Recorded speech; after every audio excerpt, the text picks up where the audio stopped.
Sabak with the Misfits, episode 5, breaking down episode 6 of the Book of Boba Fett.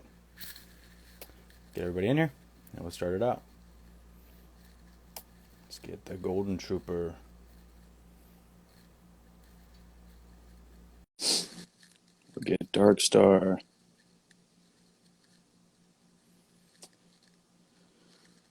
And Mike will be joining us in a little bit. Hanky Spanky, what's up? I'm in. Jasmine, what's up? All right. Yeah, see how quick and easy it is? When it's only 3, it just jumps right in. All right. All right. Hello, hello. Morning. Corey Fett, what's up? Jenny, what's up? Chris, I'm trying to get you in here. I don't know what's happening. Party Trooper. Oh, there he is. All right, Mike is in here. Mike is in the house. Let's get him in here. Watch it take him first.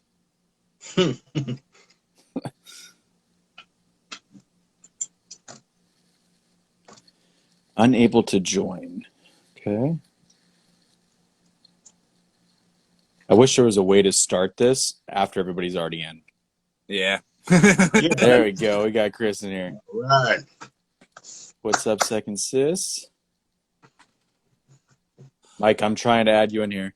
Bausch babe, what's up? Gosh, babe. So,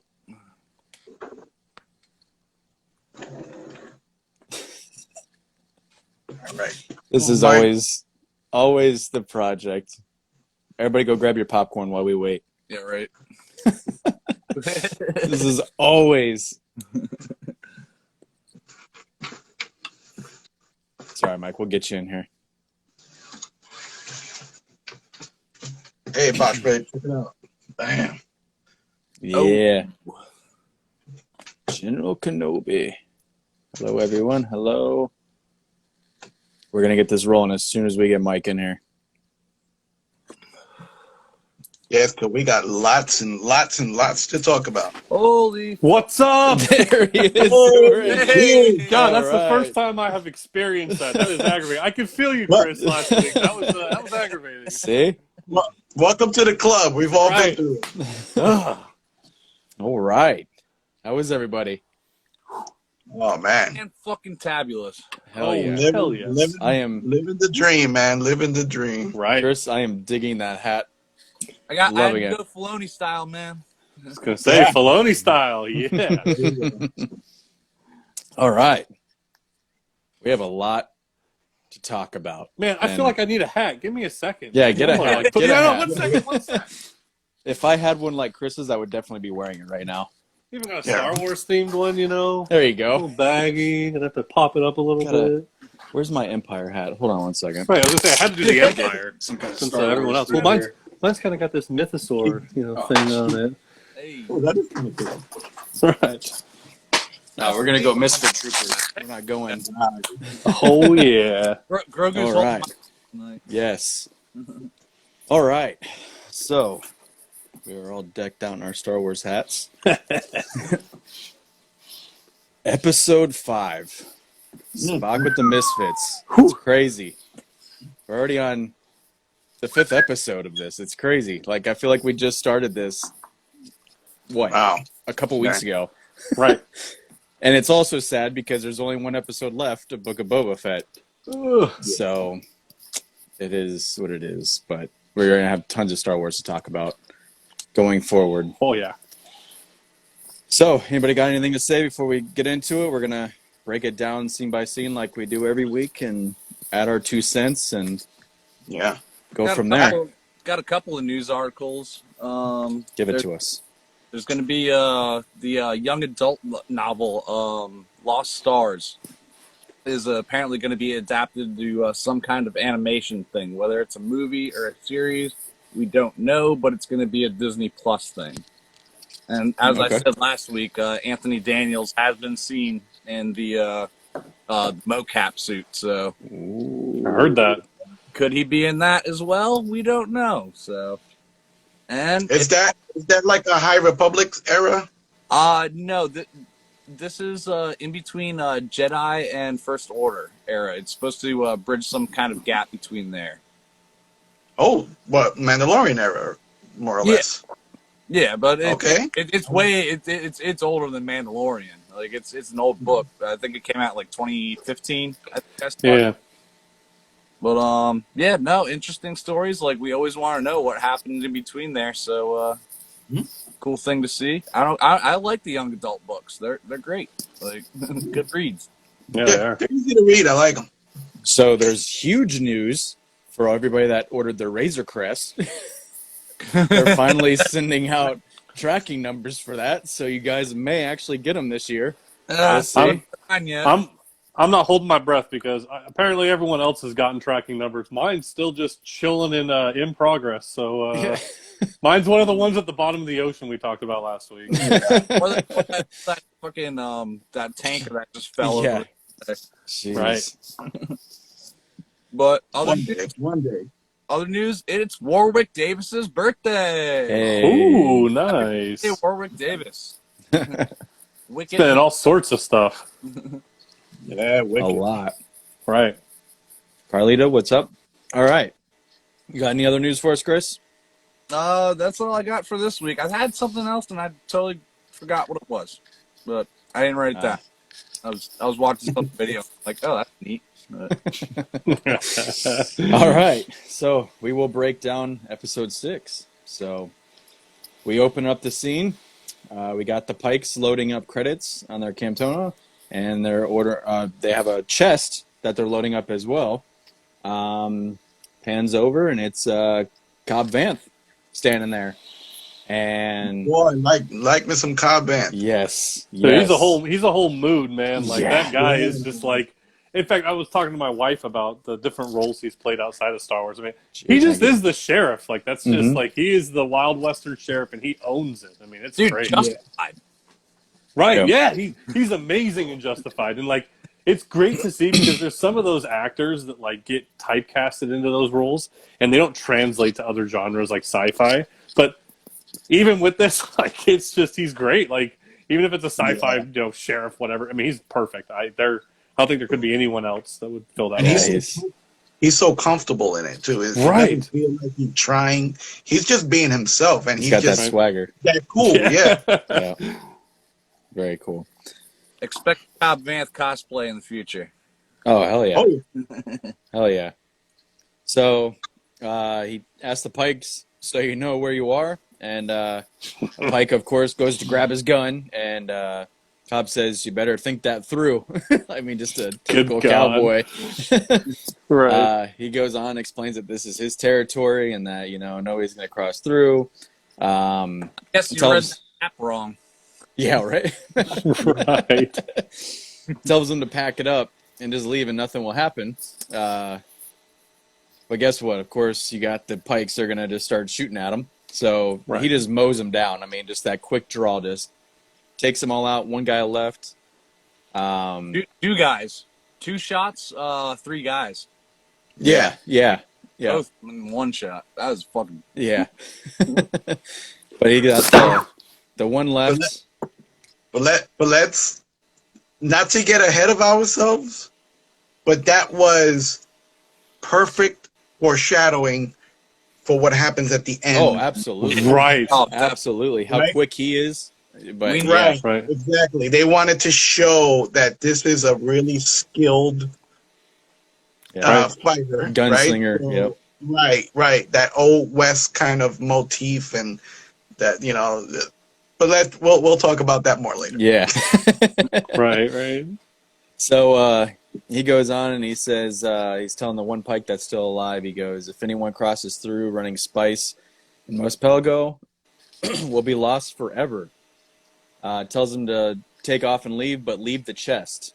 And the Pike gets in and he says that the chest is worth more than his town. So he doesn't give a shit, just give it to me. And he gets in his speeder and leaves the chest. He goes over and kicks it over. And guess what's in it? spice. I thought it was Right. going to be something else. I was hoping for like maybe Right. a lightsaber or I don't know, something cool like to fall out of there, but Right. whatever, it's spice. 100%, I knew that was going to be spice. Yeah, Yeah. I was just hoping, but But it was cool that this is the equivalent of like drugs, right? For the Right. yeah, drug So run, yeah. right. All This it is is. not. Yeah, this is worthless to me. You say it's worth more than my town, but this It's is nothing. yeah, it's nothing. Kick that Yeah. crap over. So goes the title. From the desert comes a stranger. Who could it be? Who's the stranger? Right. It ain't So- Cobb Vanth. So and it cuts to a new scene. Mando flying the wizard. Comes to a planet. He's Is looking that for what we're calling it now? Yeah, the wizard. I love it. The wizard? Yeah. I love it. All right. Like it- This is my ship, the wizard. Comes he's going to the planet looking for Grogu.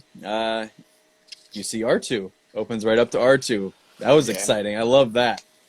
So I love like he's like the concierge, right? yeah. Right. I do. Well, what was? Keep going, Chris. I do have confirmation on that planet. It's called Elfora. Mm. Okay. Hey, that's All right. like comics or whatever, where like Luke did build his Temple. temple. So yeah, I guess that is Elfora.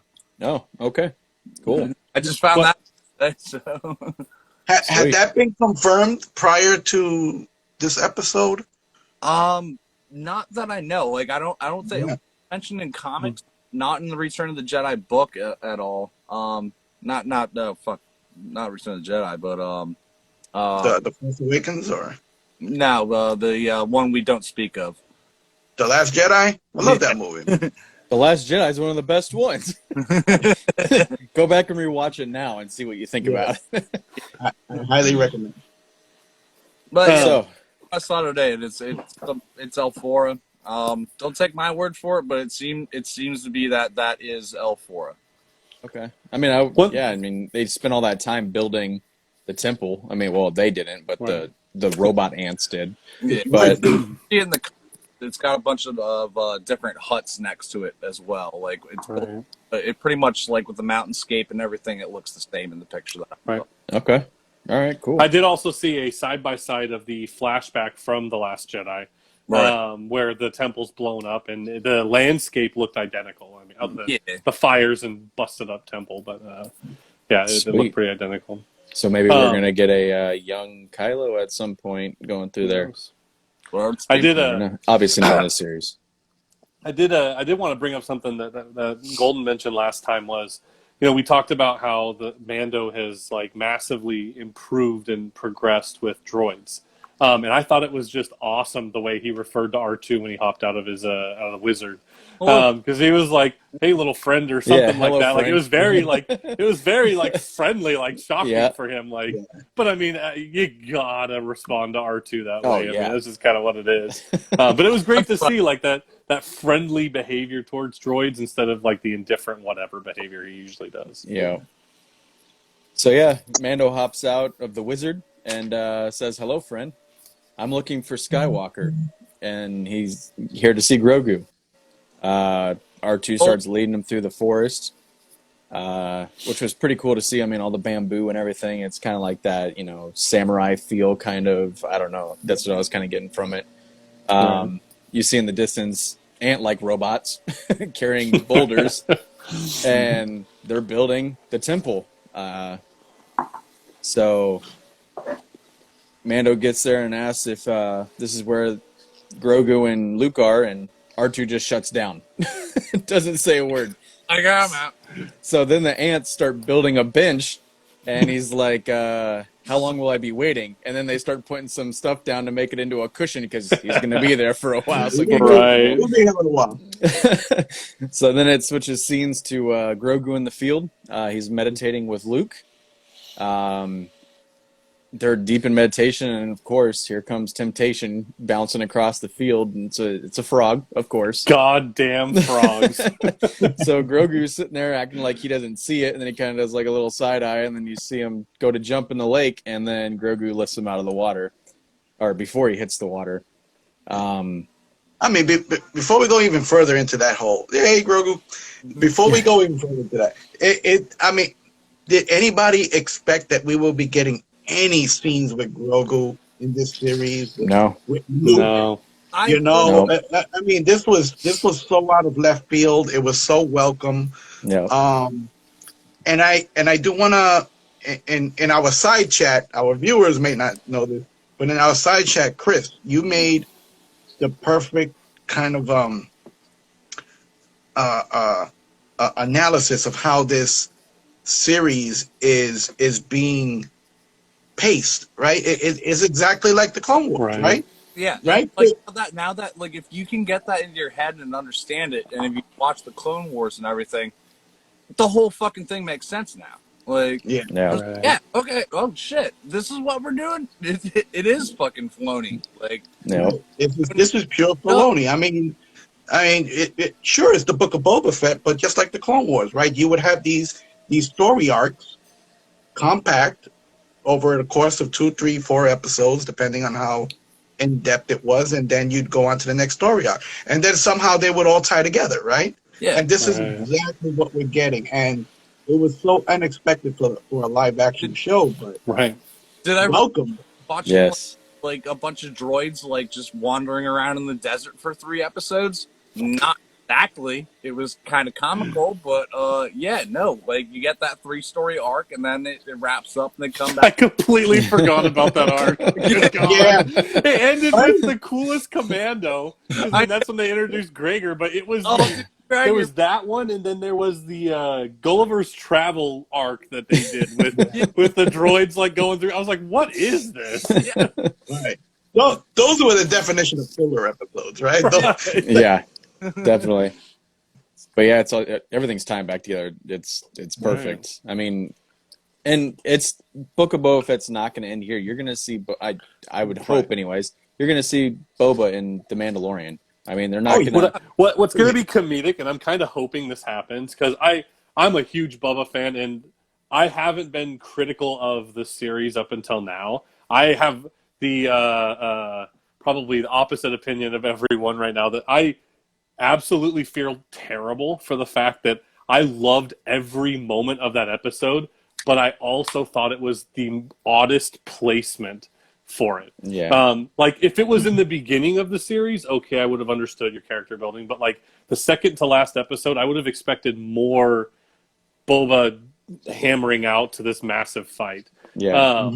But yeah, no, I absolutely loved every bit of it. So much occurred. I mean, it felt like a movie jam packed into like 38 minutes. Like there was so much just like schoolgirl giddiness about all of the little things they brought into it. It was beautiful the way they did everything. But yeah, I feel like it was weird placement for me. I get where they're going with it, but I'm hoping, back to what I was saying, a huge ridiculous tangent.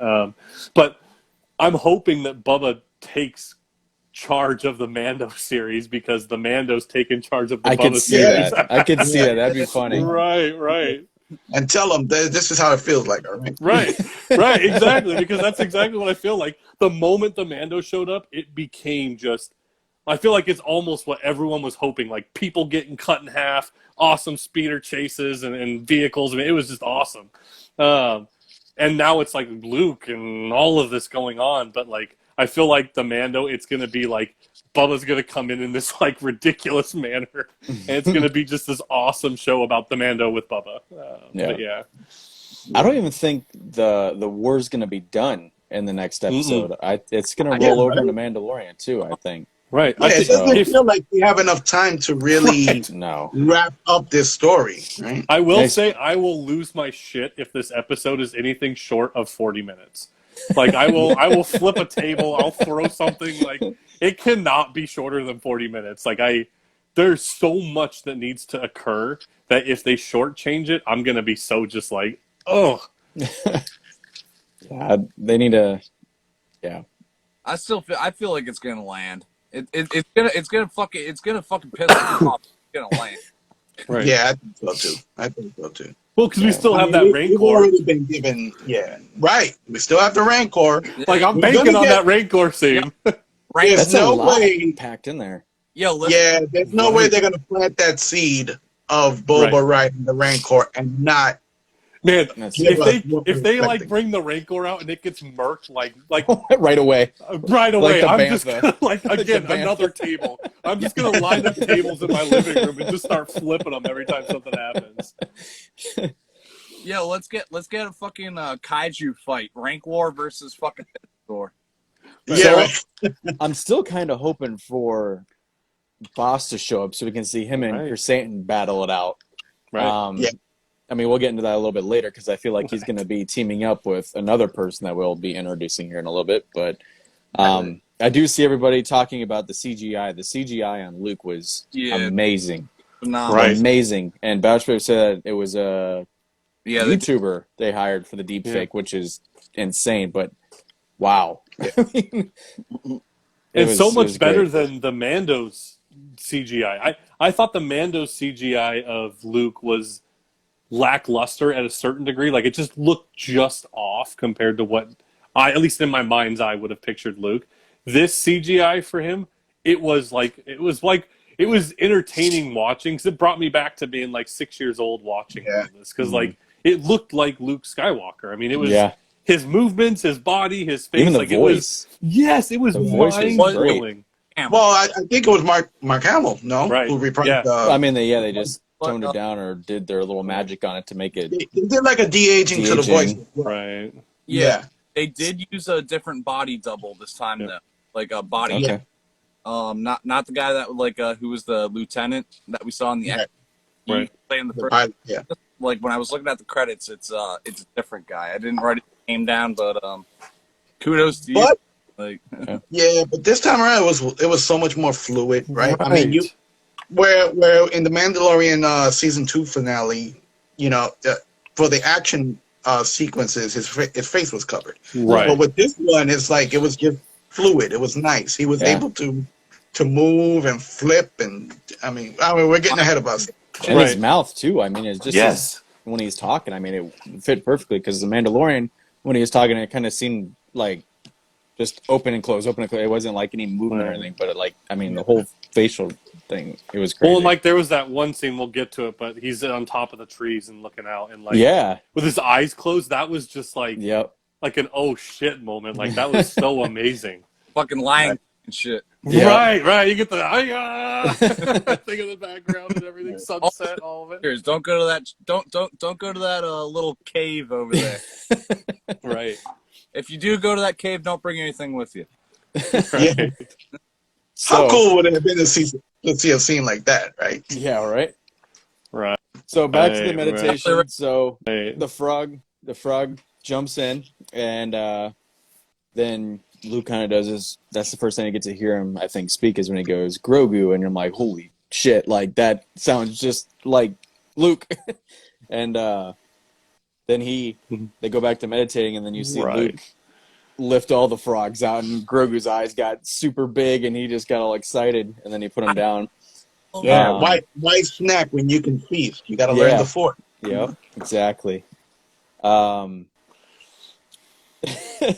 it goes to where they're walking through the forest, and you see Grogu getting force lifted, to walk up with Luke, just like when you have a kid or something, and they're trying to run up and keep up with you. He's able just to pick him up and boom.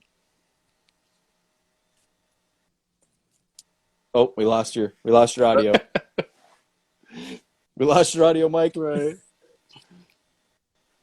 Check your mic, Mike. Hey. We're losing you. Well, yeah, just the. Also, like that was a great scene. Episode, but I loved. Oh, can you hear me? We can hear you. You're back. You're good. Oh. Nope. We're having technical difficulties. Can you hear? The mouth is moving. Hear me? DK. It's cutting out a little bit. Yeah, CGI Luke was better than Mike.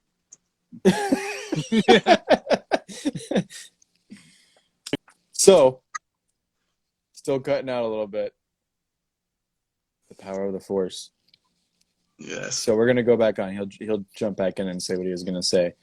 But Luke mentions, yeah. Yeah. Hey. Is he there? But Oh, and he's gone. Oh.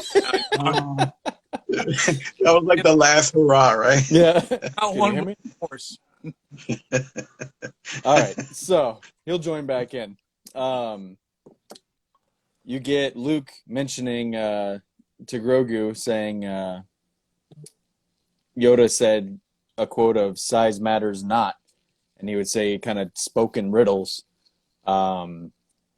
And he starts to go on and starts asking Grogu if he remembers home or remembers how they spoke and whatnot. And then he goes, "Would you like to remember?" Which I was like, "Oh, here we go. We're finally getting it. Yeah, We're the finally getting it." anticipation, right? And Yeah. he puts his hand on there and goes back to Order 66. And we see the 3 Jedi sent out there.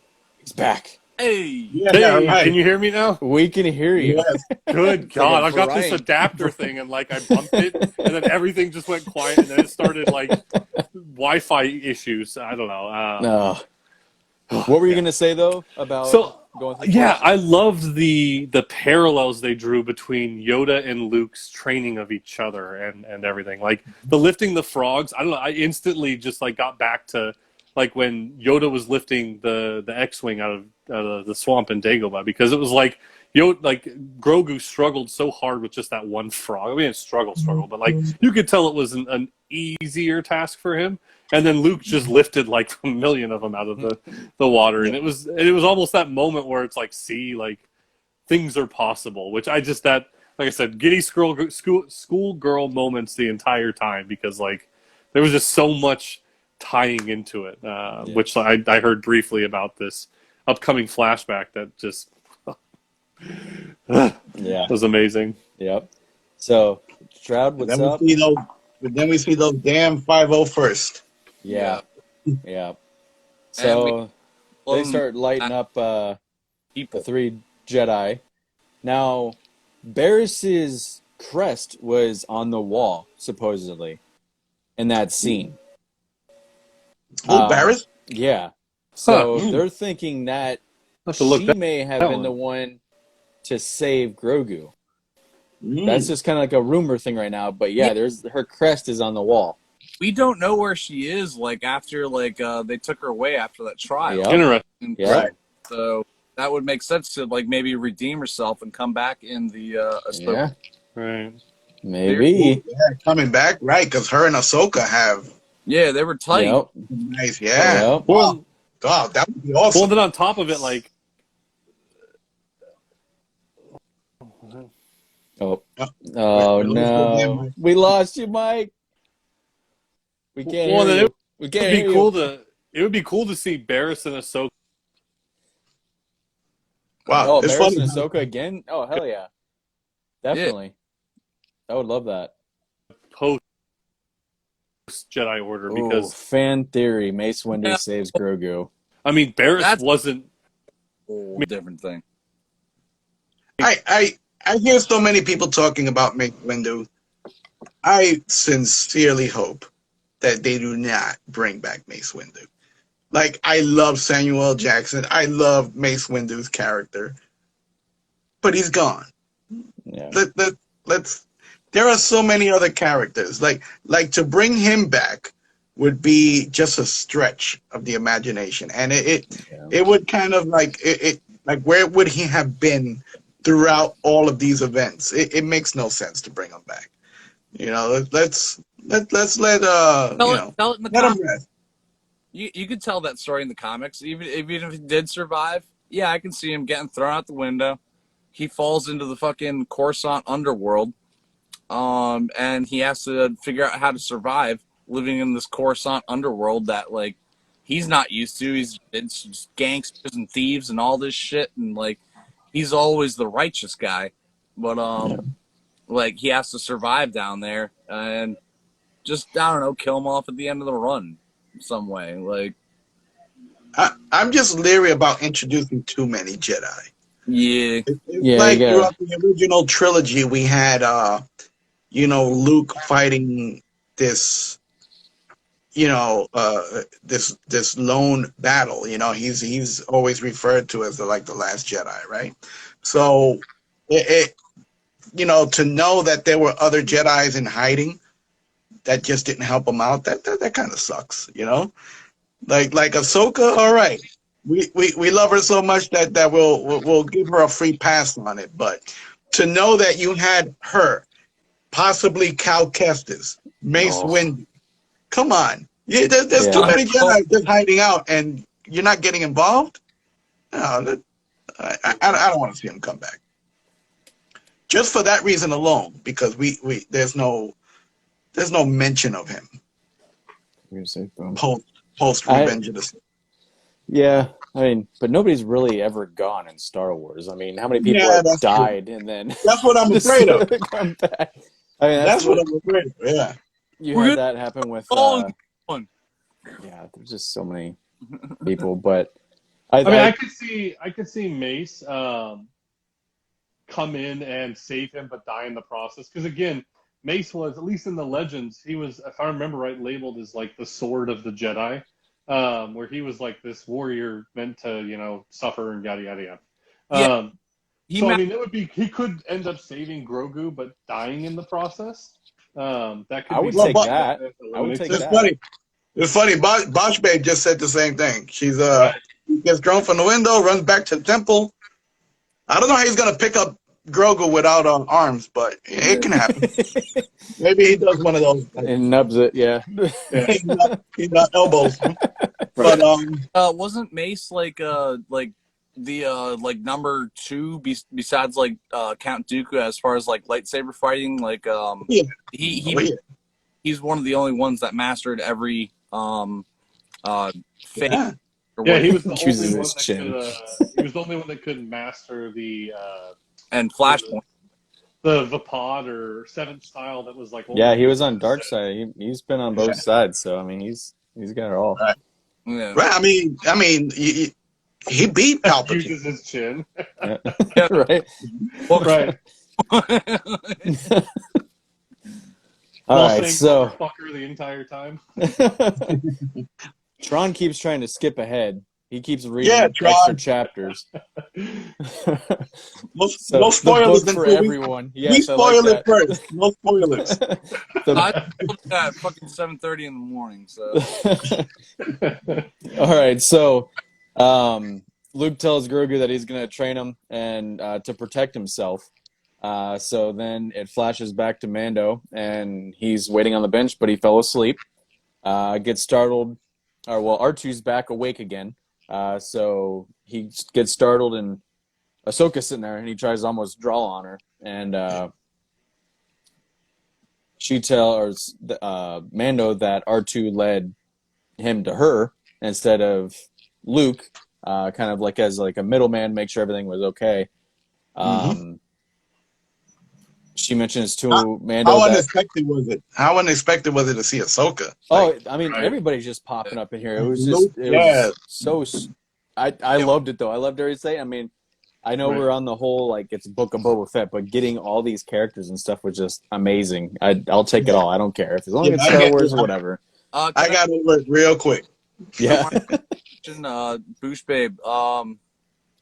Fucking Ahsoka and Rex were on the ship during Order 66, and he took the ship out. So they're at this point like probably nowhere near Tatooine in the flashback.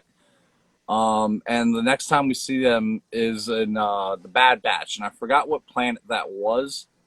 That But scrap planet that Cal Kestis was on. I can't remember the name of it right Yeah. I forget the name of that one. oh god, yeah. But yeah, no. So he's around, but like no, it wouldn't have been Rex that saved Grogu. Yeah, Rex was with Ahsoka. Yep. And you'll see that in episode 7, Clone Wars, when they do the Order 66. Yeah, that is. So Yeah, season 7. Yeah. that was a great great season Man, all that around. was a great part. Yeah, Yes. such a great. Yeah. Comebacks with the oh my god, like the old school, like a Lucasfilm production. That's why I got that patch. I'm just like, oh my god, bringing up all the old school shit. I'm like, yeah. Oh yeah. So Mando of course says, "I want to see Grogu," and Ahsoka says, "I know." Mentions that Skywalker is going to train Grogu instead of her because Grogu picked him to be the trainer. She also asked if seeing Grogu was for himself or for Grogu, and he mentions that he has a gift to give him, and that it's a gift as a foundling. And she says, well, maybe he's a Padawan now. And Mando says, either way, this armor will protect him. So you already got your mind going, like, what kind of armor is it that he's giving him? So, I mean, it was too tiny to be a helmet, obviously, and he made it out of chainmail. So, I mean, it's not gonna be a helmet unless it was just like, I don't know, some kind of headwear, but we see what it is later on. But wait, what is it? That's like he's just like, I would ask you the same question, and she says, I'm a friend of the family. Yeah. How cool was that? The moment they revealed that she was still alive, like, I've been dying for some Luke and Ahsoka action, because like that, just them interacting is such a, like, I don't know, like such an awesome concept that, like, you know, the Padawan to his dad is able to train with him. Like, that's just so great. Yeah. A Beskar shower cap. Gotta protect you from that stray lightsaber in the shower. I love that. So they get up to where Grogu and Luke are up on the hill, and you can just see that he's sad because he traveled all that way to see him, and he can't go see him. So Ahsoka lets him know that it will mess up his training, that if he goes up there, I mean, he's going to attach himself even more to him. So he hands the gift to Ahsoka and then leaves. And then that's where it goes Tron to Luke and Grogu looking and seeing the ship fly away. And Grogu definitely sensed that he was there. And obviously Luke knew too, because he says it later on, but Grogu definitely knew that he was there. And he kind of, if you saw him, he was kind of reaching out to the ship as he was going away. So yeah, that was kind of sad. Then it shows Luke get up to a spot and he lays down a backpack, which is the same one that he carries. Well, I mean, it's not the same one, but same style that he's carrying Yoda around. Dagobah. It might still be in his X-Wing. He's got right. True. Very true. Right, because it was always Luke's backpack. It's not like Yoda had a backpack like carry me around. Yeah, right. He's like, if anyone comes by, that way I can take a ride. He's got a travel pack. Yeah. So then he starts kind of training Grogu, and he says, "Let me jump for me. Let me see you jump." And he kind of does like a little hop, and he's like, "No, that's nothing." Tells him to feel the Force flow through him, and then he jumps. And well, he didn't jump high yet. He did a little bit more. So then he loads up Grogu, and he says, "Come with me," or I forget exactly what he said, but he loads him up in the bag. And they start running through the forest, which is just another feeling of Dagobah with him going through and flipping through the forest. Grogu's loving it. That was great. They climb up the bamboo, and that's where you were talking, Mando, if you want to take over, of him looking on the... Yeah, like him getting up to the top and like talking about how the Force surrounds us and it's everywhere, and just feeling it. Just that face of him like closing his eyes and like sensing out with it was just such a great, in my opinion, such a great moment. Like being able to see Luke in that peace, serenity type moment was amazing. And just the CGI just still blows me away. I mean, even his hair and everything. I mean, the hair was a little like it didn't move much, but it still looked great. Yeah. But you're right. You're right. I Mando, this peaceful demeanor that he has, like he's really at his peak, like he's really attuned with the Force. He's like really, you know, is just one with nature, right? Yeah. And like you mentioned the bamboo and that kind of almost like this samurai Asian type of feel, right? And even his uniform, like he takes off his belt and his uniform now looks like a gi, right? Yeah. Right. So yeah, just to have those type of like a sensei, right? Like that type of influence where he is this grand master at the top of his And game. once we get to it, there will be some there's a big Japanese thing that I found out about after the episode aired. The end of it. Okay. We'll get that in a little bit then. What you got? So there was one that I forgot to mention earlier. So when Ahsoka shows the Mando where they are and says, "Oh, you know," he asks where Grogu is, and she says he's with Master Skywalker. Yeah. That was like, How cool is it to hear that coming out of her mouth? Yeah. Right, exactly. Yeah. Not to mention, like, I just instantly chuckled because of, you know, Anakin, you know, Yeah. and Mace Windu's little interaction about him not being a Jedi Master was just, Yeah. I just love that attained, you know, Master role. Luke, yeah. Mm-hmm. Right. Just to Oh, get so good. like a couple seconds, like in that flashback, I would have fucking loved if it was just like Grogu. It's like you're seeing the scene. It's just like you just hear like Master Skywalker. Then you just hear the saber ignite. Oh, God. That would have been good. There's too many of them. Or he's hiding behind the do? chair, right? And then when it goes quiet, you just hear a thud. Yeah, right? A bunch of thuds. Big kids dropping everywhere. Oh, God. Oh, jeez. We got a fan film to do. Yeah, there we go. So, as he's going through the forest, he also goes like across the river and he jumps on some kind of wildebeest-looking creature. I've never seen them before. That was kind of cool. So yeah, then he gets up the bamboo and he just feels the forest moving through him and he's just loving life. And then it pans over to our flash to a new scene where Grogu's working on his balance on a log. Wow, that's dark. That's what it says. It's in my- So Luke's telling him to use the Force, and he finally gets it. And after he's kind of wobbling around and bouncing and falling and whatever, he finally gets it after he tells him to feel the Force move through him. Then you kind of see it shows him balancing on some bamboo, it looks like, and then Luke brings out his saber and just kind of does some like shadow dueling or whatever, and he's going around in Grogu's eyes. You can just see the reflection in his eyes, loving every second of it. Touch. Yeah, nice touch. Yeah. Then when he gets done with that, he sets Grogu down and brings out a training remote. And that was cool to see. I mean, right off the get-go, without him having a saber or anything, he's like, this is a training remote.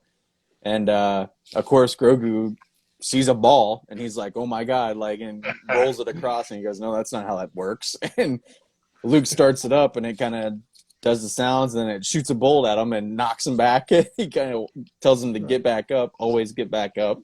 I got some. What you got? Yeah, you guys Dragon Ball Z fans? Yeah. I haven't watched it in a while, but I watched the originals. Have you ever seen Dragon Ball Z Abridged? No.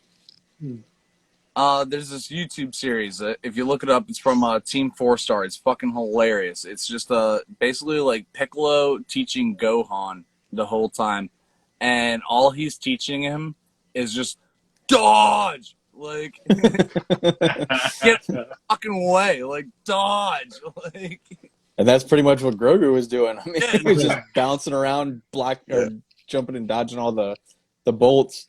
dodge ball.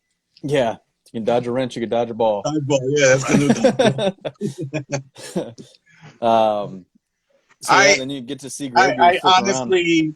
I honestly teared up during that whole scene when he was just bouncing around and Man, I like tears were just rolling down my cheek. I could hear my wife sniffling behind me.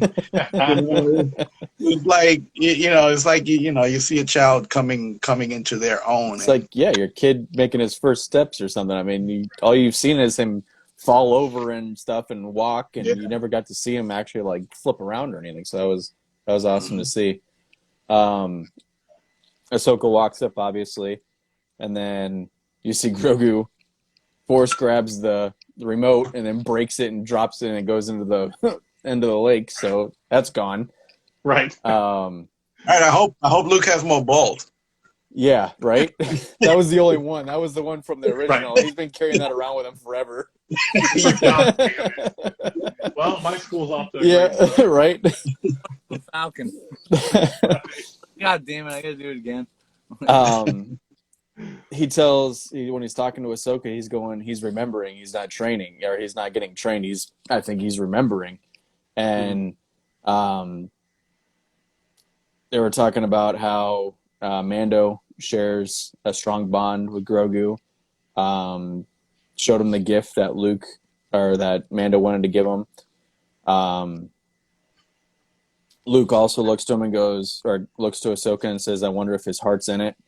And Ahsoka says, "So much like your father," and that was kind of another cool throw of Right. Vader. So I'm just loving all the callbacks and stuff. It's That amazing. that whole exchange was just so nice. I never I imagined them meeting, but never knew what their exchange would sound like, and it was great that it was in that setting. Yeah. The callbacks to her own experiences with Anakin was great and nice and subtle. Her character is so at peace as well, just like Luke. Like they're both at the top of their game at this point in their lives, and it's just nice to see them interacting with each other at this point in their experiences. No. I would love to see a practice duel between Luke and Oh Ahsoka. man, imagine That would be Cool. Awesome Wait till the Ahsoka series. I think that's what they're setting up if they're doing this like format of it's not really like interconnecting, right? yeah, Story. like if we want to do like flashbacks, it's like non-linear. That's the word I was like.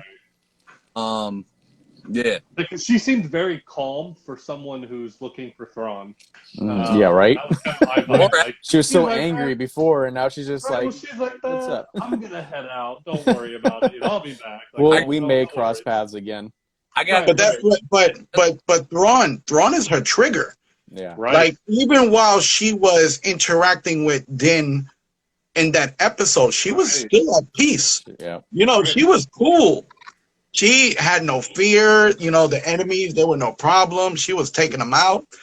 But when she was battling, I forget her name.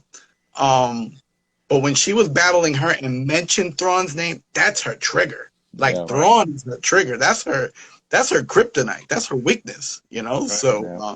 So it's gonna be interesting to see when they finally meet. yeah. So Hanky says Grogu or Din's heart is in it. It's Grogu. They're wondering if his heart's actually in it to be a Jedi, because he's so attached to Din. I mean, it's just like with you got Anakin when he got taken away from his mother. I mean, he still had that in the back of his mind, but they're trying to train him. It's kind of the same thing. Grogu's getting distracted by having Din, so he was just seeing if his just kind of questioning out loud if his heart's actually in it. Then he asks Ahsoka, he's like, "What should I do?" And she says, "Trust your instincts," and that's pretty much it. So Yoda's saber apparently was destroyed in the comics. It was thrown into a furnace. With that. So I don't know if this is retcon, and also I'm seeing things popping up that that was a fake saber, just to be like, this was like the master of the Jedi, and now he's done. Like they actually didn't recover it. So I don't know. And then who knows? He could have reconstructed another saber, you know. So Exactly. Or yeah, like you said, maybe he was rummaging through his shit when he died. He's just Right. looting his house. Right. yeah, right? Man, Yoda, I miss you, man. But what do you have in that little? Yeah, what do you got here? Which is funny, not to like get crazy on a tangent with Jedi, but it's funny because the level of attachment that they have while also claiming to not have attachment. Like Luke keeps Yoda's saber, Yoda kept Qui-Gon's cloak, Yeah. Obi-Wan kept Anakin's lightsaber. Like all these people are like bringing all these attachments with them, yet they're sitting here essentially chastising him later on Yoda or Grogu for wanting to, relate to Din. It's ridiculous to me. Even Go Mandalorians! Let's go Mandalorians! Even Obi-Wan supposedly saved Qui-Gon's kyber crystal, right? That's how Luke winds up with the green kyber crystal, I believe. Oh, I think so. Yeah. Yeah, I remember reading that somewhere. So that Luke got it off Etsy. yeah. But then again, I mean, Luke is trying to. He's trying to have, he's trying to warn of the dangers of attachment, but nobody knows of those dangers more than Luke. Luke himself abandoned his training to go help his friends, and he paid dearly for it. So he knows the consequences of really following your heart, instead of. That's why he's like talking very more seriously and everything, and like that's a complaint I've seen people talking about. It's like, why is Luke so serious? Like he has dude, he does have connections, but like that is his family and everything. Like he knows he needs to do that. But to be an actual Jedi, he needs to teach them a different thing. Yeah. Yeah. No, he's matured. He's learned from the consequences of his actions. And he's trying to be that master, for a new generation. Right. So, and you can see that. Yeah, he's a more mature. Fans will never be happy with Luke portrayed. The sequels with him running away and. But I will say this, in defense of The Last Jedi, this actually reinforces that character development. Right. When you think about it, he is at this level now where he is so attuned to the Force. He's trying to abandon these attachments, and the worst thing imaginable happens to him. He takes in his nephew and fails in his teaching. And of course he abandoned his his faith, for lack of a better word. Yeah. Yep. So I don't think they're retconning Luke. If anything, they're reinforcing what's already been, what we see has transpired. I agree. Yep. All right. So then after they're done chatting, he goes, "Will I see you ever again?" And she says, "Perhaps." Then it pans out to Grogu falling asleep on the rock, just taking a nap out in the middle of the lake on a rock. It's just like me, man. I do a couple chores and I got to take a nap. Exactly, right? So then it goes to a new scene where it's Mando heading towards Tatooine and meets up with Boba. And that's the only time you see Boba. But he's sitting there looking like Godfather. I mean, he's just standing there like almighty. And they're giving a briefing of everything going down with the Pikes. Fennec says the governor left. The assistant guy, I forget his name, the Major Domo, says it was a planned vacation. This guy just can't cut the shit even after the fact. Like, he's tough. He's gone. Like, it was a vacation. They're talking about how they need foot soldiers, and Mando says that he might be able to help with that. So then it cuts out to a scene with the Jawas cruising, and they got the freaking crate dragon head or skull sitting on the top of their cruiser.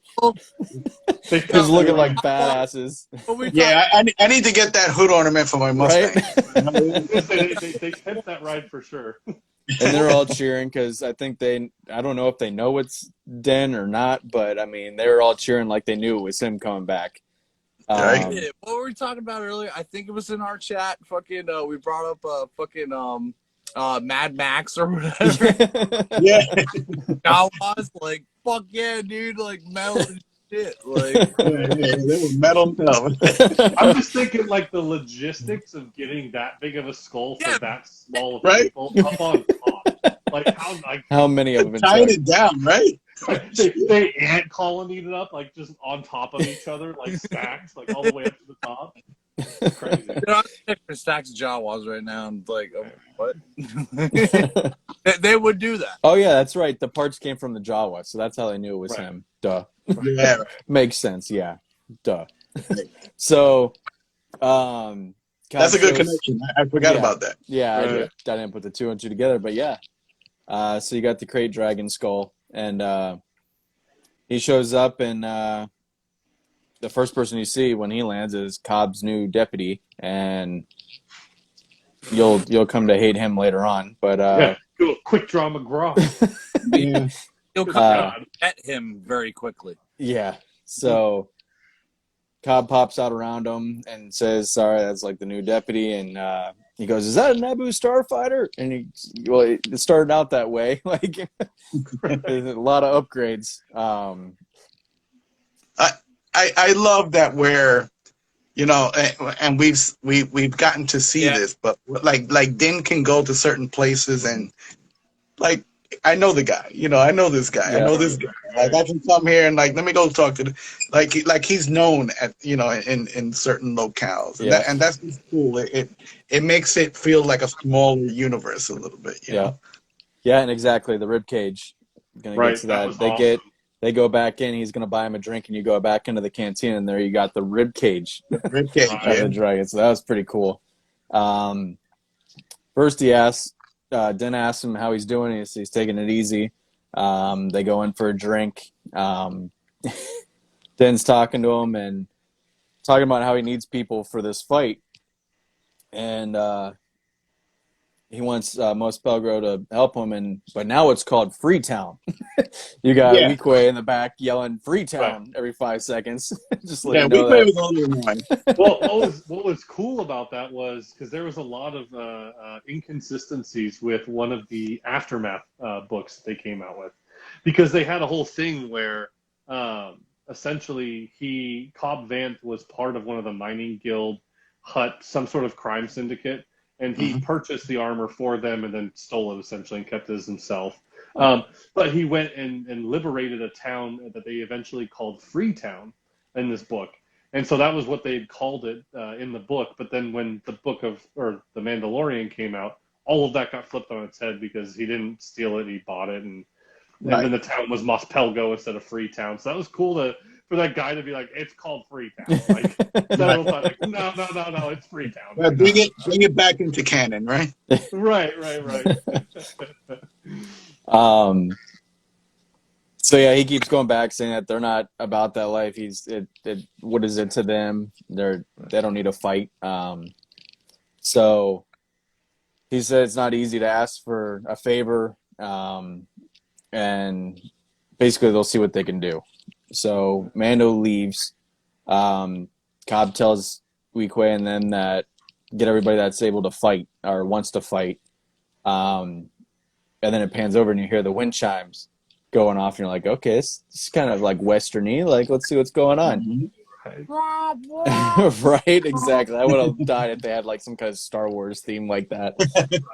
But yeah, you see him kind of strut out into the middle of the road, like any western, and he kind of looks, and you see a silhouette walking towards us, and instantly, as soon as I saw the hat, I'm like, here we go. Finally, finally, we got him. Oh, yeah. Right. So God tells everybody to get inside. Of course, the dumbass deputy comes out, says he's not leaving him alone. Cobb says, go inside. But, of course, he doesn't listen.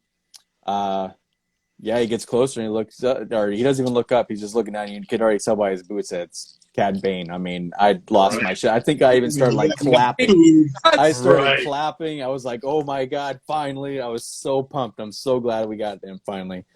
Yeah, you got Corey Burton. He's doing the voice again. As soon as he started talking, I'm like, oh my god, thank you for giving him the same voice. That drawl, right? That man, Brody. And the mechanical like tone to it. Yes. I love that they translate. That's something that like I would feel like would be really hard to bring to live action, just the way he talks and that mechanical tone to his voice. But it was perfect. I mean, oh my god, seeing Cad so good in live action, so good. That's also. I mean, I see a lot of people too are not like, you know, entirely happy with how he looks.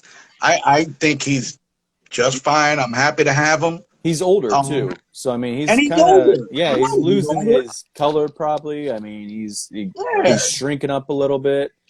The only thing I would like to see is the bigger hat. I wanted to see the bigger hat. That's all I wanted to see. Cheers. But also, and he needed the toothpick exactly. He's missing a toothpick. The toothpick is the only thing I could have went for.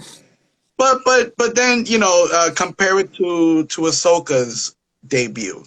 And, you know, people were complaining about the shorter Montrals and all of that. But it is, I mean, live action is going to be different from the animation. I mean, live action Obi-Wan doesn't look like animated Obi-Wan. So you can't expect the characters to look exactly alike. You know, there has to be something lost in translation. So. And they probably tried different size hats on him too, and they're like, okay, that doesn't look right. This doesn't look right. I am 100% on board with how he looks. I'm happy. You get the Three Amigos hat, the really big one on him, and he's But so then Cobb Vanth goes, "Who might you be?" Oh man. Then you get to hear his voice, and he goes, "Whatever Fett is paying you, we will match it. And all you have to do is stay put and let things play out." But he's got that freaking voice. I mean, that voice is just amazing. And then, of course, dumbass over in the corner goes, the deputy says, "Marshall's not for sale." and of course, Cobb gives him the side eye like, "Shut up." And Cobb goes, "Sorry, I didn't catch your name." And Cad looks up, and that's when you get your first look on his face. And he's got that snarl with those sharp teeth. And, I mean, just perfection. I mean, the hoses down to the red eyes. I mean, it was everything. Right. Cad says, "I'd be careful where I was sticking my nose if I were you." And he never said his name. Yeah, he never tells him his name. Never tells him his name. Right. He knows who he is, but like he doesn't know who he is. He walks up and he goes, "Cobb Vanth," and he's you know who I am. And of course they start having their standoff, and the Mexican standoff, right? Yeah. Typical Western trope.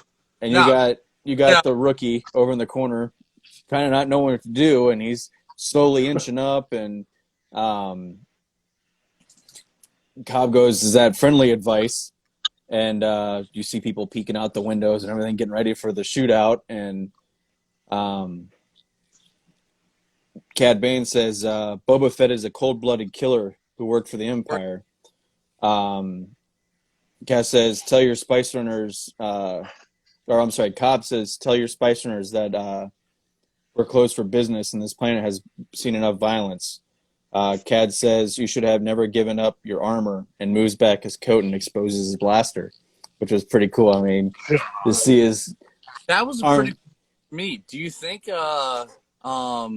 once fucking Mando and fucking Cobb team up and everything, which is obviously probably gonna fucking happen, you think he's actually gonna get his own Mando armor? Oh, Cobb?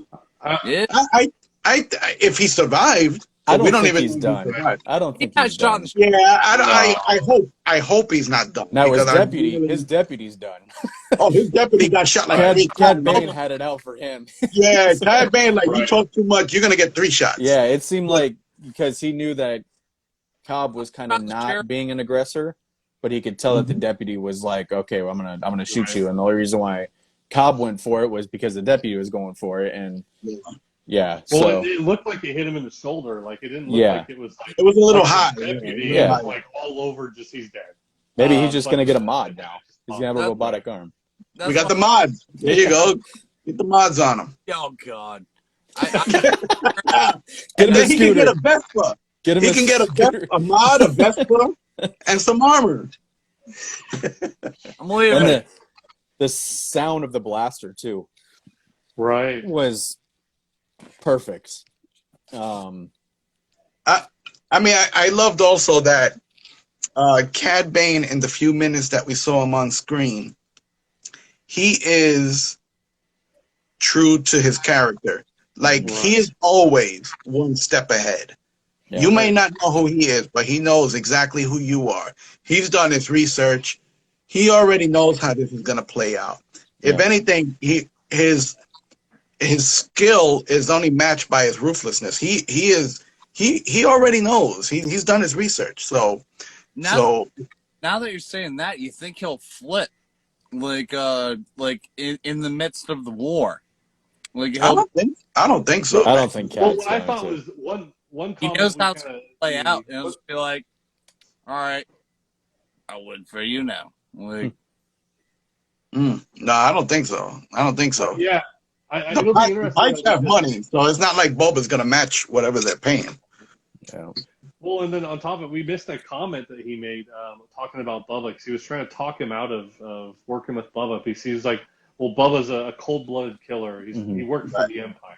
Yeah. I mean, which I just kind of laugh at, because, I mean, look at all that Cad's done. I mean, Yeah, right. But I don't know if that was like him trying to talk him out of it, or if Cad really views like the position he's on as like the higher ground. I don't know, but I don't think he'll. I think we're building up to some awesome beef between Bubba and Cad. I mean, Oh, I can't I wait for think you. there'll Know be it's going to be a showdown with them. And right. that's why I'm hoping Like- for Boss to come back and be where Right. on their side, so him and Right. Chrysanthemum can friggin' get into it. And Right. Well, I mean, the Pikes are obviously gathering forces behind the scenes. They're not just landing on Tatooine. They're planning an all-out attack, and they want to make sure that the odds are in their favor. Yep. So they enlisted the aid of Cad Bane. Nobody expected that. Who knows who else they reached out to? And I agree with you, Nick. I think Bosk is definitely a prime candidate. And it'll make for a really great finale where we can get each of the featured characters to square off against their nemesis. yeah, You know? Right. I'm talking like an Avengers Civil War. Hell yeah. Where it's like Yeah. these badass bounty hunters against these badass bounty hunters. And like, Yeah. I'm still, We'll get- I'm still gonna, we'll get the airport scene at Docking Bay 95. right. Right. Yeah. I'm still banking on Kira being in it. I Oh, think yeah. she'll be one of the Yeah. main Oh, yeah. characters that'll Yeah. pop up. Yeah, I'm still hoping for the end. even if it's at the end after all is said and done, and she pulls a Thanos and says, "Well, guess I'll do it myself," you know? Yeah. One is gonna, like, he's just like, fuck it. He's back out of the fucking Outer Rim, or wherever the fuck he was, and he's just like, guess I got to take care of it myself. Yeah. Right. Yeah. So, Cat also says that Tatooine belongs to the Syndicate, and as long as the spice keeps running, everyone will be left alone. So, I mean, if they get the Right. war and they stop the spice, then obviously it's going to be a problem with all of them. So he Right. walks away, and everybody rushes to Cobb Vanth and is looking at him. But I do think he's still going to be around, and I think he's going to show up in the end of the episode and be some hero of some sort, and either Yeah. Boba, or maybe he'll kill Cad Bane or something, kind of do like a side shot on him when he's like got Boba down or something. Well, the Weequay guy was against the alliance with Din, right? Yeah. So this definitely is going to push him Right. in the other direction, and You know, see the I could concerned see it. face on him when he was walking away, like, "We gotta do Yeah, something about this." So Well, yeah. I can imagine there's going to be a Lord of the Rings style, like them coming in at the end, right. you know, to kind of help out.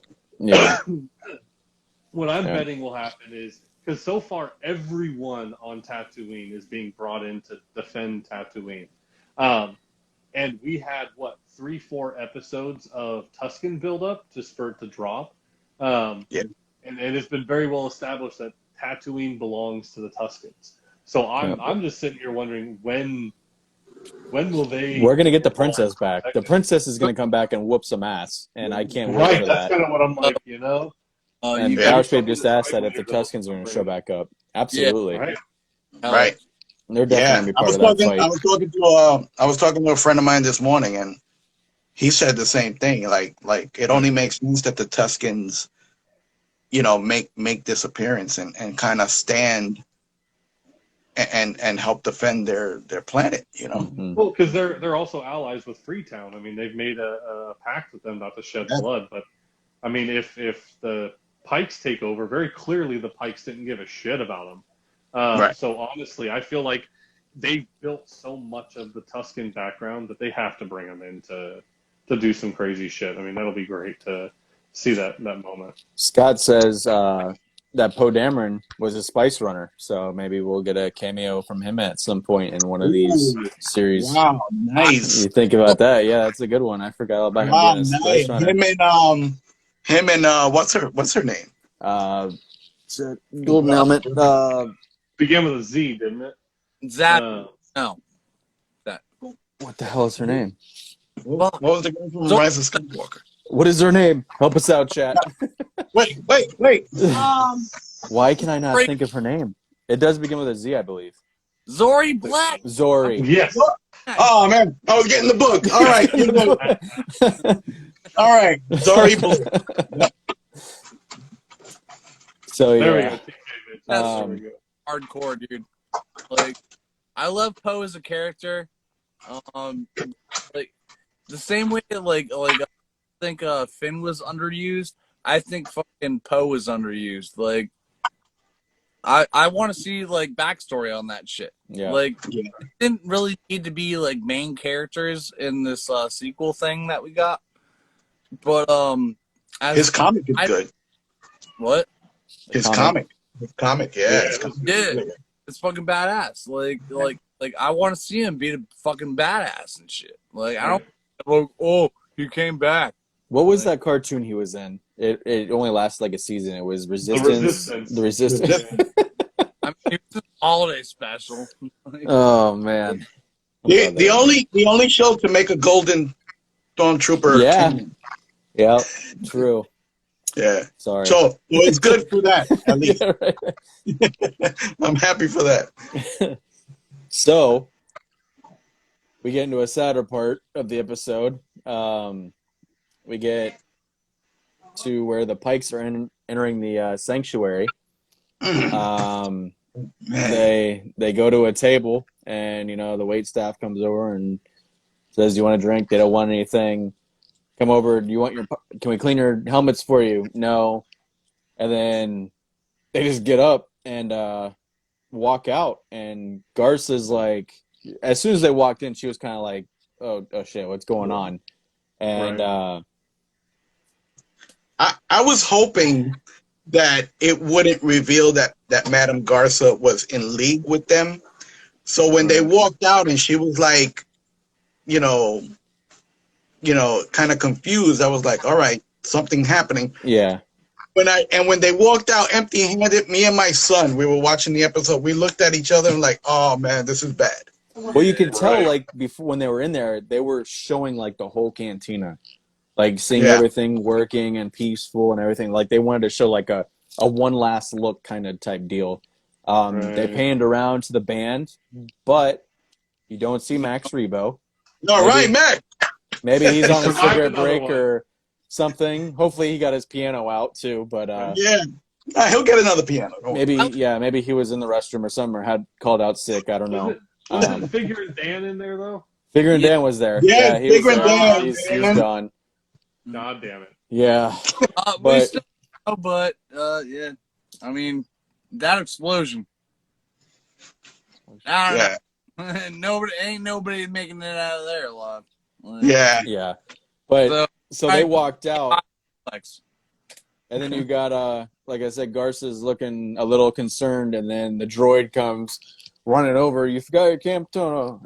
And she looks, and then it blows up, and that's the end of the sanctuary. But I wonder why they targeted her and her establishment. Like whether I think it's because she actually was going to be loyal to Boba Fett. And that was kind of where Bubba had that showdown with the Hutts too. Yeah, So I'm not sure if like the Hutts relayed that or something, because like that was like the piss line, like, hey, this is my territory, back the hell up type of deal. exactly. Well, in the beginning of the episode, they did do with the flashback where Boba says, "Business will thrive under my watchful eye." Here, like, so. Right. I mean, that was kind of like a key of, okay, well, we're going to blow this place up because Boba's obviously going to be right, and you're backing somebody that obviously can't protect you. Maybe send that type of message. And compared to all the other shit in that town, like that was probably like the most profitable establishment. I mean, next to the fucking watermonger. Yeah, exactly what TK said. Prices. Yeah, it shows that he's not doing his job. So, yeah.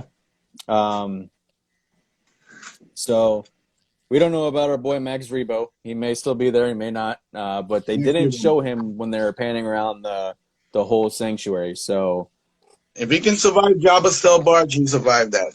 Yes. Yep. Right. Wanted for conspiracy theory though. Yeah.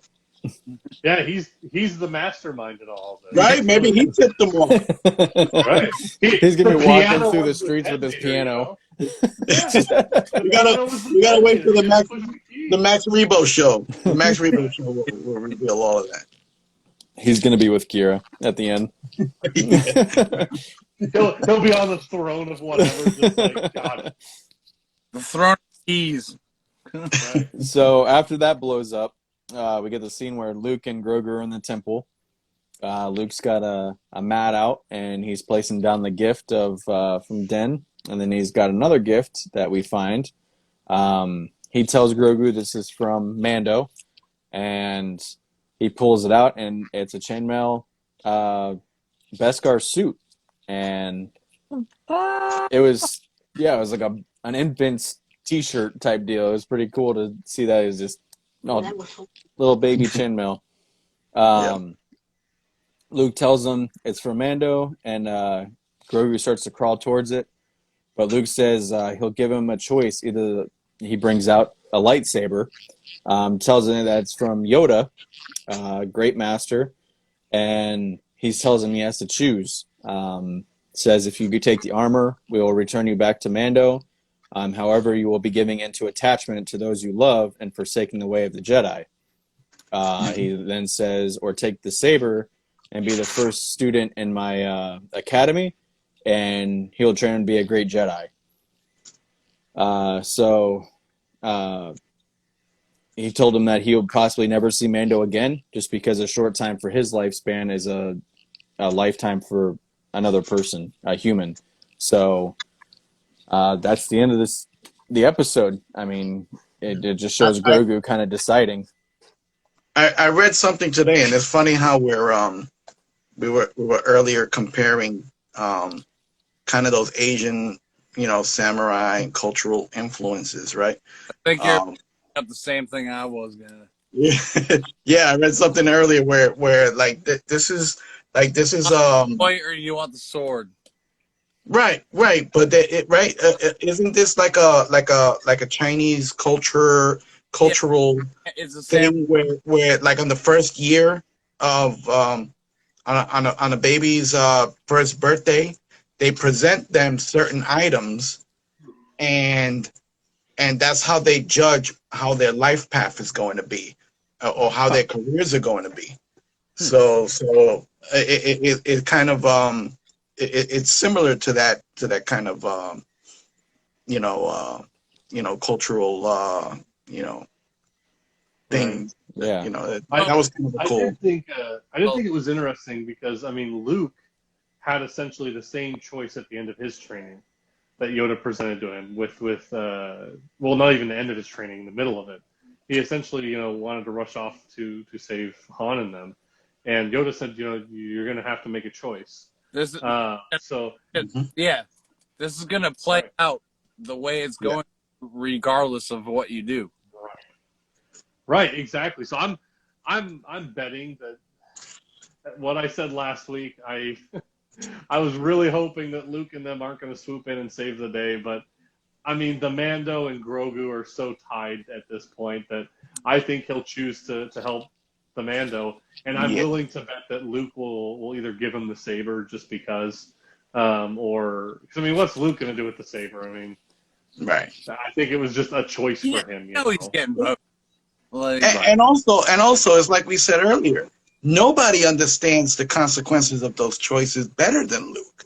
I mean, he made those same choices, so he can't fault Grogu for making the same choice at this point in his life. If anything, he's going to want to give him the tools to help to continue to protect himself, and also find your way back when you're ready. Because Luke did the same thing. You know, he went off to help his friends and paid the price, and he eventually came back to Yoda. Even though at that point Yoda said, "Well, that's it, you're done. You know, there's nothing more I could teach you." But but at that point, maybe Grogu will have those same type of experiences where. Well, it's that Jedi trial, you know, like Luke, the cave and the Jedi Knight trials, like, you know, making the choice for yourself and choosing the path versus another path is kind of what that all comes down to. And yeah, this is my opinion. This is Grogu's moment. I mean, he's got to choose. Right. That's what I said about this episode. It's like it's very Empire centric, and this is Grogu's trials right now. Like we already see him flip around like a fucking maniac and shit. Right. Like he's got the Force and he is remembering, but he's just like, yo, fucking dude, I gotta go help my friend. Like, right. Yeah. Just like TK said, where it's the same, like we were talking about earlier. It's the same path that Anakin had with like his mother and wanting to go back and rescue her and getting attached to Padme and all that. And it was ultimately his downfall. Maybe we'll see that happen with Grogu. Maybe he'll follow the same path. Maybe we'll get a dark side Grogu. Dark Grogu. Dark Grogu. I do want to see him build a saber, that's the though. Danger. Right, that's the danger, though, right? Like it can go either way. It worked out for Luke, but even Luke was tempted by the dark side, right? So, so I mean, Anakin completely fell, and you know that's the danger, and that's what Luke, you know, Luke is obviously, you know, concerned with, and that's why Ahsoka also didn't want to train Grogu. Because she sees that possibility, and she herself mentioned that she saw what that can do, and Anakin is the worst case scenario, right? So what if it's Darth Sidious just fucking with everyone? Yeah, right. Who knows? That guy somehow he returned. Done with that. Done. Nope. I mean, he was already possessing people and stuff in this time, right? So. I mean, well, he's going to play into this whole storyline at some point. Weren't they doing cloning experiments on that planet with right? Yep. Wasn't that why they wanted Grogu in the first place? Yeah. Yeah, it's all Palpatine, man. Just fucking make it coherent. We need to see Snoke. No, at some point. No. Why not? Yes. Not in this series, but in a series. Like just they need to tie everything together, and if they do, then maybe it will make everybody go foot and mouth and go, well, maybe I should just let them play it out rather than judging everything from the get go. Right. Well, they had that comic where Kylo and Ben and everything. They had the gardener Snoke that was gardening and also corrupting Kylo. Time for fucking vacation, dude. I'm sorry, I cannot find that for the fucking life of me. What is it? I got a trade paperback. I want to send you all the pages. Oh, okay. Yeah, but comic. Wilrow Hood. Who said that, Scott? It's an ice cream social. That's the last episode. Yep. It's just like, hey, let's just settle it with ice cream. Well, they're using his little ice cream maker for every little drug deal transaction, Right? right? Or a bomb. Like they're making Yeah, It's or bombs the just out bomb, of right? poor guy. it's just dry ice cream. Just add water, and it Yeah. just makes it. It's not spice. Don't It's gonna worry about it. explode. It's ice cream. Jeez. Yo, give me some space ice cream right now. Those fucking Like- like bars. What, the styrofoam? Like, Yeah. like the ones on the space shuttle. Yeah. It's like my favorite stupid Star Wars cameo that I've ever read was Timothy Zahn's Heir to the Empire when they cameoed hot chocolate. Yeah. That Lando's able to smuggle hot chocolate Oh. to Luke because Luke loves hot chocolate. Why Yeah. not? They mentioned this rare bean on this expensive planet that makes this chocolatey flavored warm drink. I was like, what the hell? Not That's great. Heir I thought it was- Heir to the Empire. When that's all we had, right? Legends. Right. why Good was it old legends. to do with Colt 45? That's a missed opportunity right there. Yeah, right. Smuggling 245. Right. But no, it's definitely all gonna tie in together for sure. I mean, Right. that's why they're doing all these. I mean, it's gonna be connecting all those holes, and I just because everybody wants a backstory on Snoke, everybody wants a backstory on this, everybody wants a backstory on that, this, that, and the, I mean, it's just constantly gonna go on. But if they even just tie it in just a little bit, I mean, it'll put everybody in foot and mouth, and I will love every bit of it. Well, they've kind of, I mean, not to like, you know, that Sunny Yeah. Sunny Side of Philadelphia moment where he's like looking at everything.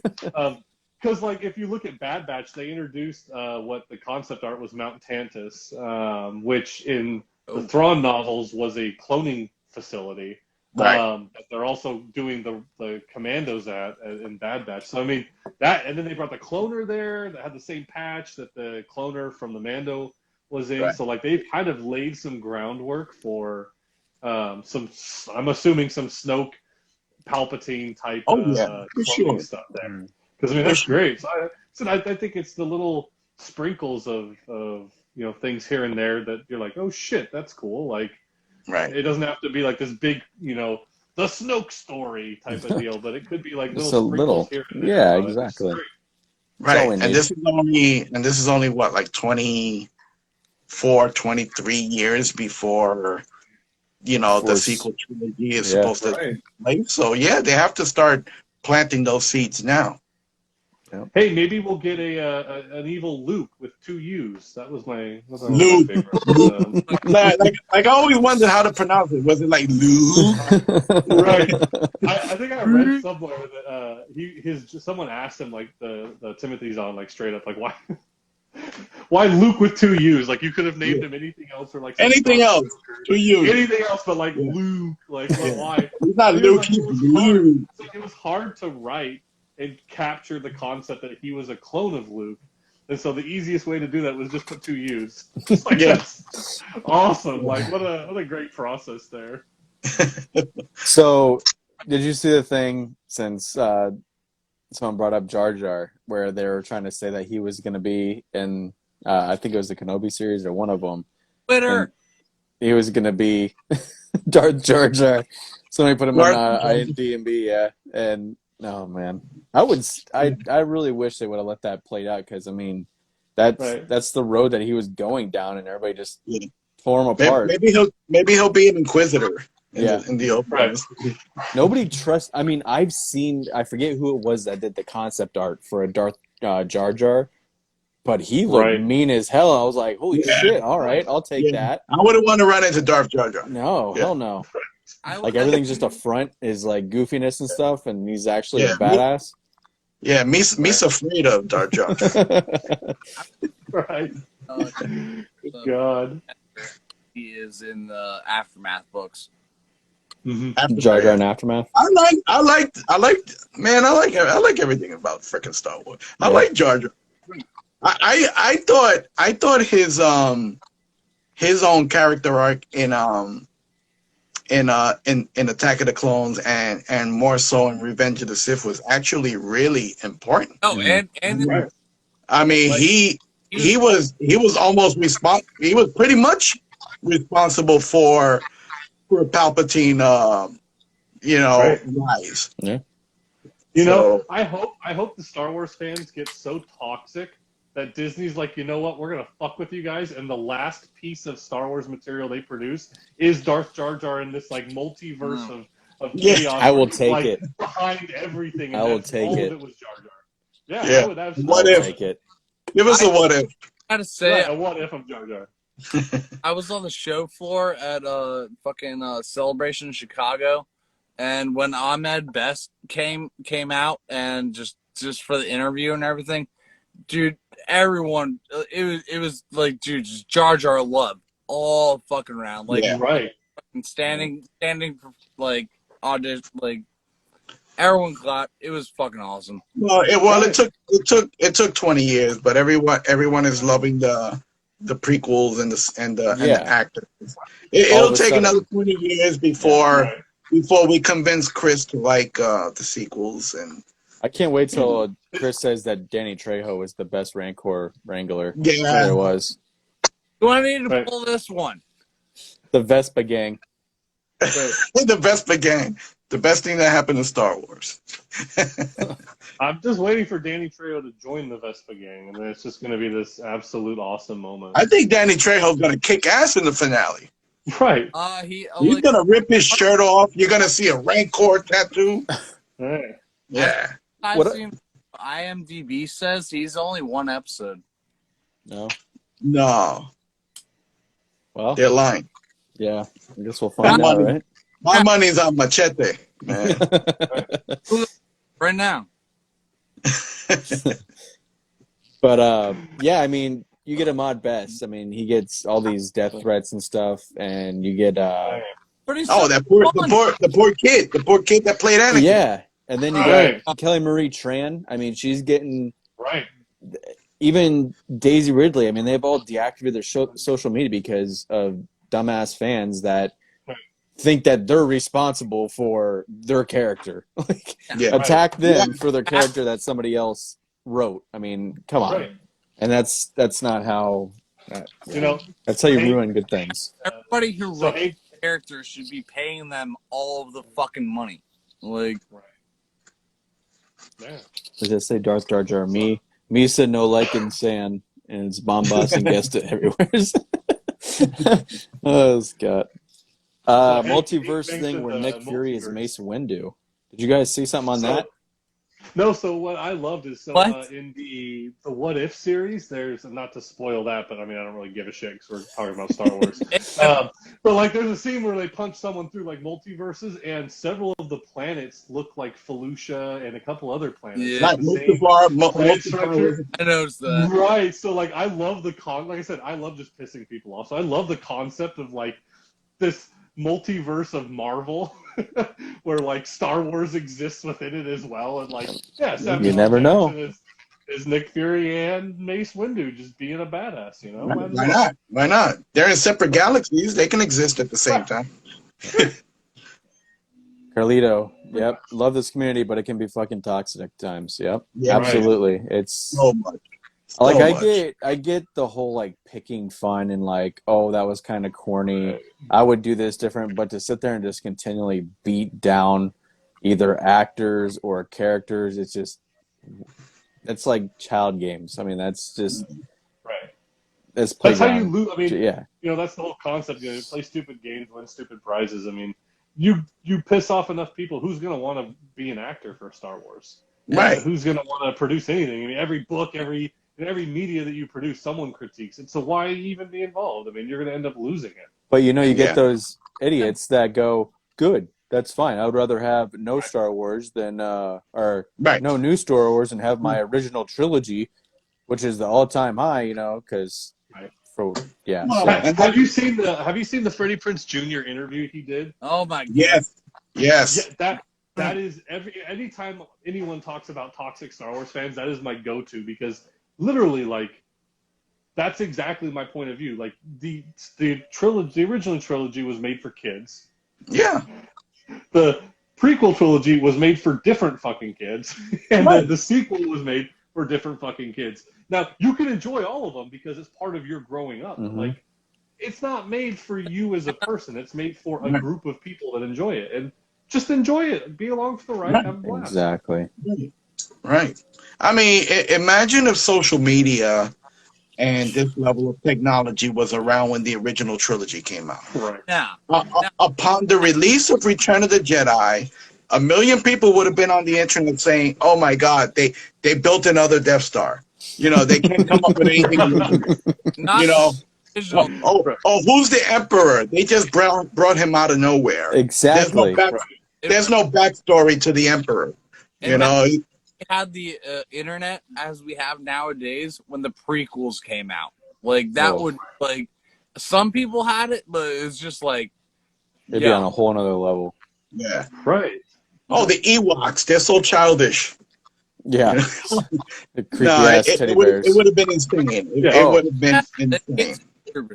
And I was So we're having another Ewok hunt night. I don't know if anybody in here has Xbox or PC, but we're gonna be running some Ewok hunt games.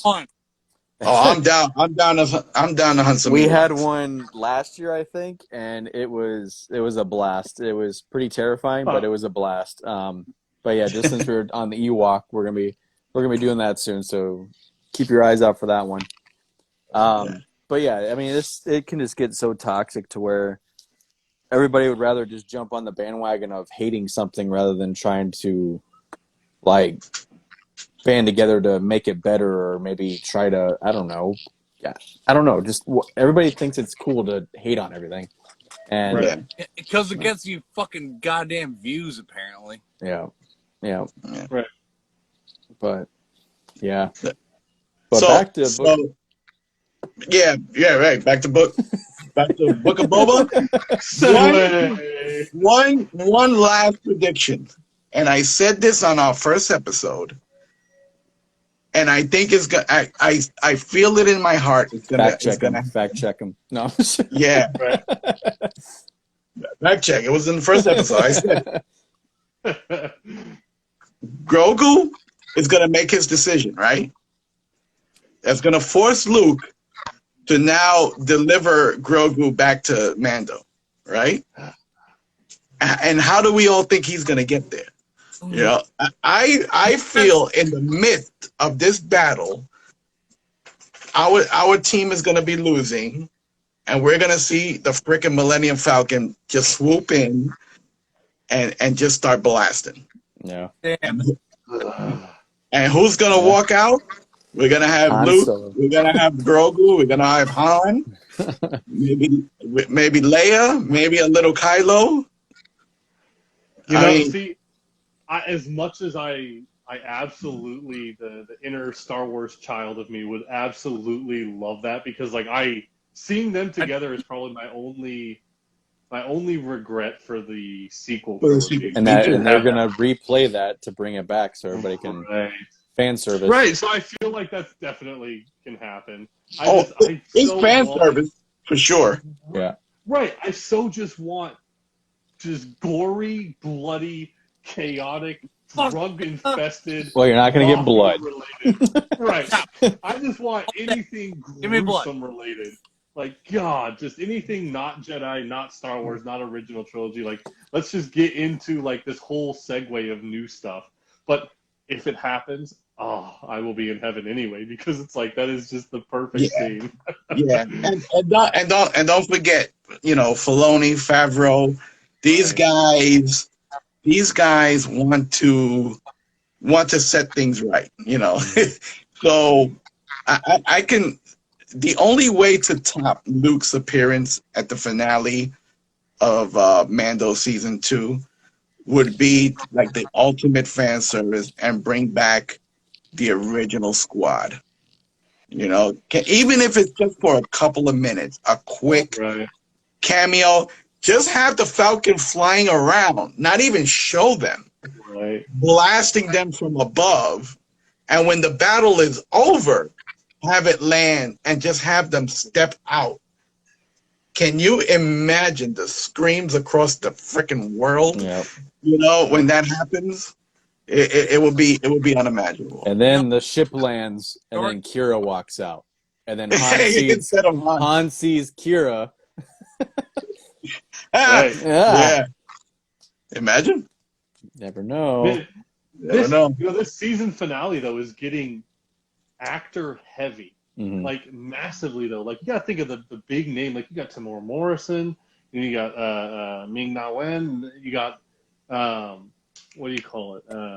Timothy Olyphant probably for this last one. Yeah, there's so many huge names to where like Yeah. if they brought someone in like that, it would be like this bomb of an experience. Like Yeah. God.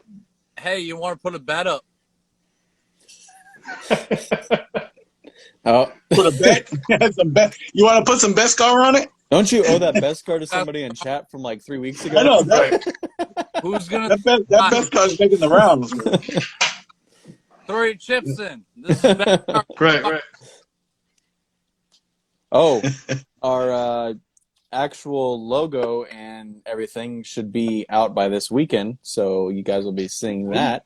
We're gonna have some new artwork for the podcast, and that's exciting. And it's looking sweet. Yeah, it's looking really good. But yeah, I mean, you guys got anything else for the episode or anything, or anything to add It in? was just so good.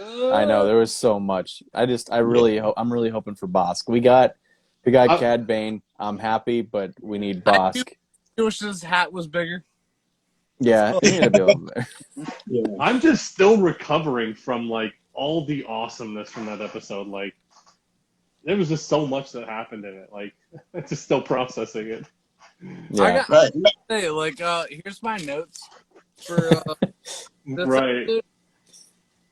episode. And I gotta say, it's just like those fucking banging ass episodes. I write a lot of like less shit than I do down because it's just like I'm watching like, and like there's stuff to like write down, but it's the overall episode like it's fucking amazing. Like, And it's funny, right?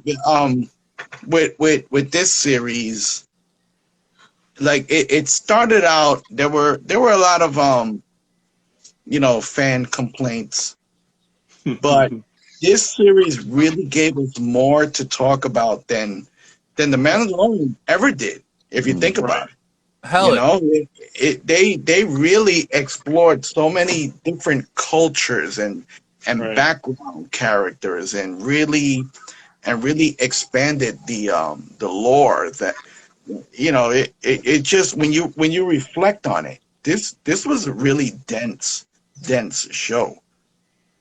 even all the background characters, Yo, like from the skiff. what are you betting me? Even from, I mean, like you have like Max Rebo, you have Figure and Dan, you have Weequay. I mean, you got all these characters from the skiff and sail barge and stuff. It's like there's just so many things packed in to this series so far. I mean, we still have that one episode that it's got to be like 2 hours long for whatever they're going to be packing in there. Right. Because what's going to suck is that they're going to end it and it's going to be a cliffhanger, and then we're going to have to wait for Mandalorian to come out in December. Yeah, So we're going to have to wait 10 months. well, we also have Bad Batch coming out this year. True. So I mean, there's a couple other shows between now and then, but it's. And you do have Cassian. You do have Cad Bane going after Omega, or she got Omega. So I mean, that's going to be in there. So you're going to see more of him. Mm-hmm. I mean, so yeah. Hey, we might get a Bad Batch, a quadruple Tamora Morrison cameo. Could you imagine seeing an actual like live action Bad Batch? Holy shit! I think I saw at least one of their characters. Right? Oh my god! I just want to see Wrecker just run through all the pikes, and then that's it. Right? He just keeps running. Can you imagine? Right. Oh shit! Yeah, I'm still waiting on Dr. Aphra. She's got to pop up there somewhere too. Yeah, I mean, it's only a matter of time. It's gotten so much attention. She has to pop up at some point. Yeah, it's only a matter of time. We got Chrysanthemum, so I mean, exactly. I'm hoping for that boss Chrysanthemum battle. Ooh, that would be great. It's gonna be good. So Dengar will pop up. hopefully. Just Yeah. get everybody. They're just gonna be Right, all right. lined up on the Pike side. Show up. You have 4 llama over there. You're gonna. Right. Oh He god. had the Fuck. best Bucket. lines in that original Battlefront game. Which one? Oh, the The lineup, original right? Dengar. Oh. No, so Dengar, the original Battlefront game that not the original, but the new original ones that came out. He had the funniest lines that he would say, like something about dirt naps, like making people take dirt naps, and Yeah. I mean, it was the most ridiculous like little lines that he had in that game. So I But mean, what was cool is that having they, him in there, well, they had to create stuff for him because he never said a damn thing. Yeah. So, right? They were the funniest things though. Like I think one was like, "I can't believe I'm getting paid for this" or something like that. Like, they were just like the most ridiculous lines. We're gonna get a giant community just Battlefront game, like Right. just an all-out war. I don't know how many people you can put in there, but Ewok Hunt definitely. Bash Babe, I'll get back to you on the time. I'm not sure when we're gonna do it yet. But a community, like just Right. what is the big battle that you can pick on there? What's the name? Ground War or something? Or I forget what it's Right. called. But just have the whole community in there. That'd be amazing. Right. Yeah. Right. or even do like a heroes versus villains, right? Yeah. Oh, man. Oh, So dude, just get no. 8 people in there. Heroes versus builds. I'm in there. I'm All right. killing. Who's your go-to character for Heroes Villains, Chris? Fucking Kylo, actually. Kylo? Mike? Kylo, I suck at I suck at the game, man. I just keep dying, and so I just pick something before I die, and then eventually I maybe get one kill. All right. You know, I just let's go for it. What about you? I'll go on a I- 10 kill streak at least every time I fucking pick Kylo. Yeah? He's Yeah. got some good moves, yeah. What about you, I, Josh? I love Phasma. Oh, hell yeah. Phasma's badass in that game. You throw down her Phasma, trap and you can light everybody up. Yeah, Got a fucking little fucking turret that fucking shoots things. Like, But even the but electricity that- like trap that she yeah, puts that down. that shit surrounds that shit surrounds you, man. And then her blaster is a freaking beast, man. Right. And then between her and Boba Fett, because with him with the rocket pack, the jetpack, Yeah. and You his can get up blaster, top. his rockets. Oh Right. man, you could light up a whole area with no Yeah. problem. yeah, that's fun. So if it's a close quarter, I'll take Darth Maul because of just his like rage Maul. attacks. Oh man, And I'm Right. yeah. whenever I see a player coming at me with Darth Maul, I just go in the opposite direction. Yeah. I'm like, you got this shit. Yo, fucking Death Trooper. Fucking yeah, dude. Oh, like a support? Uh, Yeah, the Death Troopers are insane. Right. Like, Yeah, love Sith that Trooper, I can't. I'm not a huge fan of their blaster, like how they went about that. It's like a 3-round burst or something. And I'm not. yeah. I don't like the burst. I don't like the burst rounds. Yeah, Mhm. but yeah, man, Maul. I'm all about Maul. I don't even care if he wasn't even a good character. I'd still just pick him just to have him. But yeah, he gets in those rages. Dude, I grinded like hell to get that Rebel skin Yeah, with Maul. That was the most excruciating grind. with of the Maul. robotic legs. Yes. It's like holy hell! I've damn. gotta kill I may so have many to fire people that with up shit. tonight and play some. I haven't played that in a little bit. yeah, I'm in. Right. Oh, shit. Fucking But- live. Yeah, so we'll pick a day for that, and we'll do some Ewok hunt. I don't know what everybody plays on, but we'll get that, and maybe we can start doing some like community games and all that again. It's a Oh, good yeah. time. And then we got next week's episode, and then after that. So after next week's episode, Or we're gonna have a little bit of a break between Star Wars shows and stuff. So we're gonna start bringing in interviews with different actors, stuntmen, prop makers, a bunch of people. I mean, we got Mike Quinn, who played Neon Nub. He said he's down for an interview. Got Dominic That Pace. is awesome. Dominic Pace, he said he'd come back and do one. He was Gecko in The Mandalorian. Who else? We got, here next week. yeah, next week. Who else we got? We got a couple other people. Corey D. Williams, Billy D. Williams' son. He said he would Yeah. join in. So I mean, we got some good lineups that we're gonna be having some in here. So it's gonna be a good time. That may not be on Instagram Live though, because obviously we'd have a 5th person this does only supports 4 people, but maybe we'll do a Zoom or maybe even on Twitch. We'll figure it out. But yeah, it's gonna be a good time. I'm excited for what's going on. I still can't believe this is our 5th episode. I mean, I feel like we just started this, but Yeah. Man, I'm loving it, man. yeah, Dude. I'm loving the community we're building already, and yeah. it's been a blast. So looking forward to it.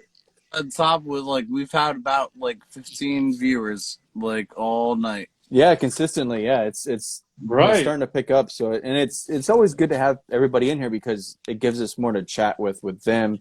They can bounce stuff back at us if we screw up on info of some sort. We can get a fact check. I mean, it's great. I'm loving it, and we definitely appreciate all the support. And yeah, so it'll be Thursdays. What's the show called? Oh, we got someone here. Sabak with the Misfits. We're all part of the Misfit Troopers and the Misfit Mandos. It's kind of like a branch off from the 501st. We're the ones that don't fit in. We're the outcasts. So, yeah, Sabak with the Misfits. We do have an Instagram. It's just kicking off. We're going to slowly start doing the episodes on there. We're just kind of getting a following over there before we jump on there. And then once we get our new logo and artwork and all that, we'll get everything up and running. But and Bosch Babe say, yeah, we have Chris. We will never screw up with info. Yeah, Chris has all the info. But yeah, so follow us on YouTube, Instagram, and Apple Podcasts, Sabak with the Misfits. You can follow George up on the top, Golden Trooper. You got Mike down on the bottom with Mando Who Reads. And then we got Chris, Darkstar. He also has a YouTube page. It's just Chris Forsyth, right? Yep. That's and correct. You can catch him at 4 o'clock in the morning after the episode's over with his spotchka and death sticks. When he tries to wake us up. Yeah, when he tries to wake us all up. This man's trying to call us at 3 o'clock in the morning. Right. 911, I got some info. I got someone for an interview. Yeah, I'm up at fucking 7 o'clock in the morning uploading a video. Oh my God. I wake up this morning, I'm like, missed call 3:45 from Chris. What the hell? Right. Carlito, we need you in there. Hell yeah. So your sneak peek, I got a guy. That's your sneak peek for that might happen next week. Yep. He has some amazing stuff. I mean, he's even done stuff for Book of Boba Fett. What is it? R5, the help me out here. The droid that collects the guns. Wasn't he the check-in guy at the airline? Or? Yeah. Yep. So he built those, and Also, I don't know. Awesome. It's crazy. He was also a C-3PO and Snoop Dogg's Star Wars song that he did. He was dressed up as an alien next to... I would have done anything to be in Snoop Dogg's video. Oh, my God. And he's sitting there at the table. That's Star Wars canon for me. I don't care what anybody... Right. He's sitting at the table in an alien outfit with Ice Cube. It's crazy. Yeah. Snoop Dogg's Bando outfit was just so perfect. So you had right with the weed emblem on the Brendan Wayne. Okay, we're down for whoever. Hey, let's do it. Oh yeah.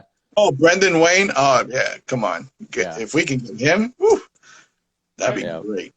Oh hell yeah. I would definitely take that. I know you're friends with him, Bausch Babe, or followers or Instagram or whatever. But yeah, reach out to him. And I'll message him too. We'll see if we can get him on here. We're taking everybody. Oh yeah. But yeah, you guys got anything else? I mean, this was a hell of an episode. 2 hours. We're just slowly creeping them up. Right. With this episode, it flew by. Yeah. Wait till next week. We'll be on all night. Yeah. Seriously. We're doing cigars next weekend. Everybody get a cigar. Oh, okay. I've got one. My smoke detectors probably won't like that too much, but all right, guys. So yeah, follow us on Instagram, YouTube, Apple Podcast. Usually the Apple Podcast is up by Saturday, we usually have. I'm gonna upload YouTube now after we're done here, and we'll be back every Thursday at 9 p.m.